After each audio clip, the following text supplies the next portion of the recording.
What's going on, guys? This is Rob, and if you're enjoying the content that I'm uploading onto my channel, then feel free to subscribe, and you can also offer suggestions on topics and characters and storylines and whatnot that we can have discussions on later on in this channel. So within the realm of comic books, there are these, I guess, like notions, for lack of a better word, or concepts that can be difficult to grasp. And so what I want to do is I want to basically simplify this. I want to make it an easy to understand thing. And in this video, we're going to focus on reality warping. Now, reality warping in the context of this video is going to be about Marvel Comics, because DC does have people who can warp reality, and some of them are incredibly strong. The most powerful of which I think is Mr. Mxyzptlk. But with DC, because of the fact that they do reality warping different than Marvel, that's a whole video in and of itself. And so with Marvel Comics, we're going to focus on this within the context of how it works, who can do it, and how it is that they're able to do it. And so when it comes to warping reality, this is usually done in one of four ways, or at least four kinds of people are able to do it. There are cosmic entities that can do it. There are those individuals who are empowered by cosmic entities. There are mutants who are born with the ability to just tap into reality warping. And there are individuals who gain their powers by other means, whether it's magic or just tapping into the source of more powerful beings that exist beyond the multiverse, for example, Owen Reese and the Beyonders, and we'll get to that here in a little bit. But by definition, reality warping is simply just manipulating the atomic structure of matter. That's it. There's really nothing more to it than that. It's just different people do it different ways. Some know that they're doing it and some don't. Now, there is a tier when it comes to individuals who can warp reality. There are, of course, your least powerful ones, and there are your most powerful reality warpers. The least powerful are those who, warp reality in a small sphere of area, or there are those individuals who have the potential to do it, but don't. A really good example of this is Bobby Drake. Iceman effectively manipulates atoms. We know that cold is simply the absence of heat. So a person doesn't really create cold so much as they just slow down the movement of atoms or molecules in a given space, which results in cold, because as we know, heat is basically just atoms and molecules moving at a really, really fast rate in a confined space. And so effectively, he's just slowing down molecular movement. Now, it's entirely possible that Marvel could come along one day and they could say, well, because of the fact that he's slowing down the movement of atoms in order to essentially create cold, he's able to extend this to the universe. And so maybe Bobby Drake's powers evolves to the point to where he's able to manipulate the movement of atoms to the point where he just stops them all in place. The temperature of everything reaches absolute zero and all things just cease to exist. That may happen. I doubt it will, because Bobby Drake's power is ice. He's Iceman. He's not reality warping man. And so because of this, we'll probably never see his powers reach that level. But when it comes to characters who can manipulate, reality in a small sphere of area, the two that come to mind are Proteus and Jamie Braddock. Now, Jamie Braddock is an example of a very extreme form of reality warping, or a very weird form of reality warping. When we think of people who are manipulating reality, we think of them as individuals who just, materialize objects or something like that, or they bend space and time, or whatever the case may be. But Jamie Braddock isn't like that. He doesn't see the world the same way we do. Imagine that you have a man who's holding puppets, and these puppets have strings attached to them, and the man is just pulling the strings. That's how Jamie Braddock sees the world. If we were to take a character like Nightcrawler, for example, if he were fighting Jamie Braddock would see Nightcrawler, but he would also see 10 strings just going into oblivion, and he would be able to pull those strings for a multitude of effects. Let's say that he pulled one string, it might turn Nightcrawler green. Or he were to pull a string and Nightcrawler might turn into a cat. Or he were to pull another string and Nightcrawler simply ceases to exist. Like, these strings have different effects. Sometimes Jamie knows what these strings will do. Sometimes he has no clue. He just yanks one just to see what will happen. But that's how he warps reality. And the reason behind this is it was basically Marvel reducing his power set to say that he can only warp reality within a sphere of influence, meaning he cannot pull a string that belongs to a being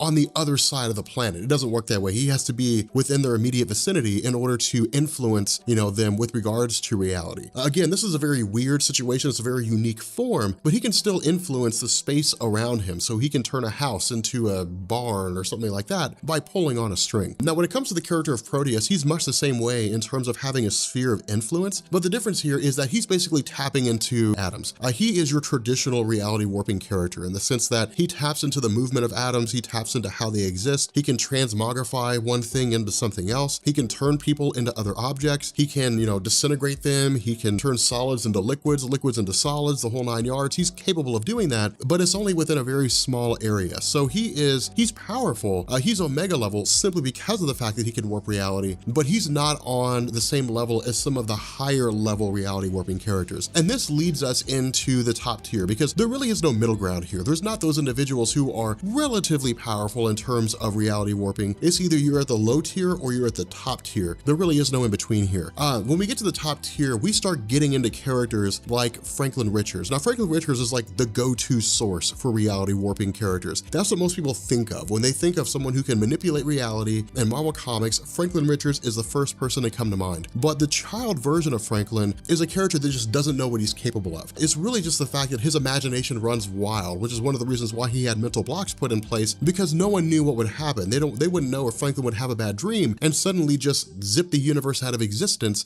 because he was having a nightmare. Nobody knew if that was the kind of thing that would happen. But because of the fact that he's still a child and because of the fact that he doesn't have full control of his powers, he's still relatively limited into, in what it is that he's capable of. Now, this also takes us into the adult Franklin Richards. But again, something that we talked about in my video on Hickman's Fantastic Four was that when the adult Franklin Richards faced off against the Celestials, the Mad Celestials from another reality, that this version of Franklin, this adult version, had absorbed the powers of his younger self. So it was like two Franklin Richards in one body going against these Celestials. And he was still able to hold his own. He was able to bring Galactus back from the dead. I mean, Franklin is no joke. Despite being a kid, despite not being the most powerful being to warp reality, he's still pretty tough.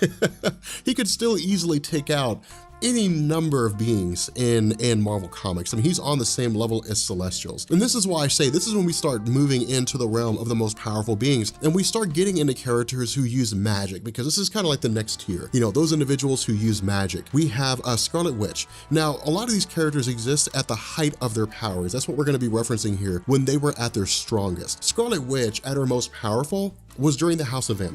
When she warped reality, she not only warped the main Marvel universe, she warped the multiverse. This was confirmed. I don't remember if it was, I think it was after Joss, maybe it was Uncanny X-Force, or it was one of the X-Men stories, but Beast had referenced the fact that mutants across the multiverse had lost powers because of what Scarlet Witch had done. And so she had changed the multiverse, not just the universe. Now this was never really explored any further, but it was more or less just Marvel telling us that this is how powerful the Scarlet Witch was. But she uses something called chaos magic, and this is a huge arguing point among fans. Some fans will say, no, she just warps reality. Others will say, yeah, no, she uses chaos magic. Some will say there's no such thing as chaos magic. Doctor Strange said so. I mean, it's really contextual. It's whatever it is that you want to go with here. But we could just say that she warped reality by whatever means it was that she did that, but it was not an inherent mutant power, so we can just kind of side with magic here. Classic Doctor Strange is much the same way, but with Doctor Strange, he's tapping into the magic of other beings. He's tapping into the magic of other entities that already have the power to do that, most notably the Vishanti. And so it's basically him saying, when the Vishanti say, here's how you warp reality, say this spell, that's what Doctor Strange does. He says that spell, reality gets warped, however it is that he wants to warp it. It's a spell that allows him to tap into the atomic structure of things. There are a lot of characters that exist in this realm, but after those individuals, once we get past Franklin Richards, once we get past Doctor Strange, the magic wielders, then we get into like the top 1%, so to speak. We get into the tippy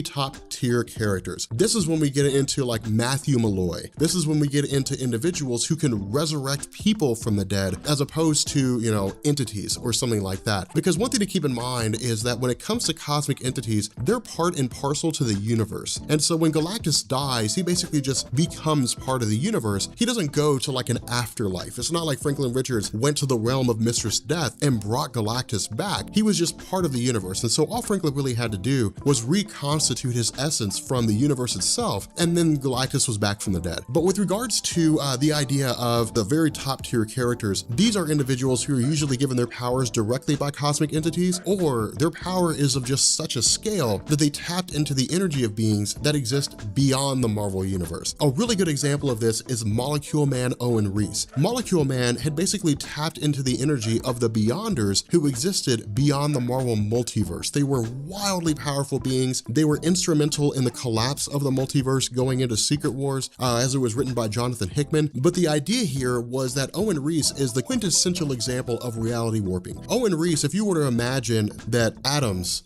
are a nail and hammer, Owen Reese is touching the nail and the hammer. He's holding the nail in place and he's hitting it with a hammer. He's literally hands-on with the atoms and the molecules that exist throughout the multiverse. And so if it exists, he can control it. He can control time, he can control space, he can open portals to other dimensions, he can control the very fabric of the multiverse itself. Because of this, he is, or at least he was before they reduced his power set, one of the most omnipotent beings in existence, and some say he even rivaled the power of the Living Tribunal, which I believe, just because of the events that we saw in Secret Wars 2, when the Living Tribunal literally petitioned Molecule Man to do something. He said, hey, look, man, you gotta go stop the Beyonder. The Beyonder is the other half of Molecule Man. They both basically just got their power from the same place. Where Molecule Man had tapped into the energy of the Beyonders, while this was supposed to create a cosmic cube, it didn't. Instead, some of the energy went into Molecule Man, and the other half of the energy just dispersed out into the universe, became sentient, and that's where the Beyonder came from. From here, we start getting into cosmic entities directly. We start getting into, eternity. We start getting into infinity. Now, the reason why I've ranked them above Molecule Man, I guess in terms of sheer power, Molecule Man is